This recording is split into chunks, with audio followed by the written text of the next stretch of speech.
একটা ব্যস্ত আমেরিকান শহরে প্রতিদিন নিজের পুরনো লাল সাইকেল নিয়ে খাবার ডেলিভারি করত এক তরুণ।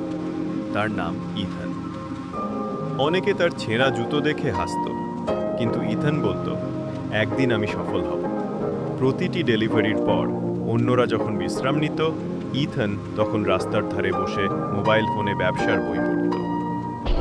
একদিন এক ভদ্রলোক তাকে জিজ্ঞেস করলেন, তুমি এখানে বসে পড়ছো কেন?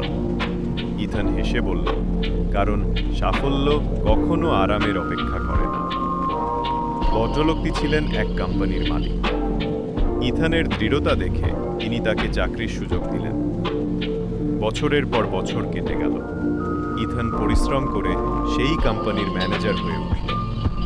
আজও সে সেই পুরনো সাইকেলেই অফিসে যায়, নিজের শুরুর দিনগুলো মনে রাখার জন্য। তোমার শুরুটা নয়, তোমার পরিশ্রমটাই তোমাকে বড় করে তোলে।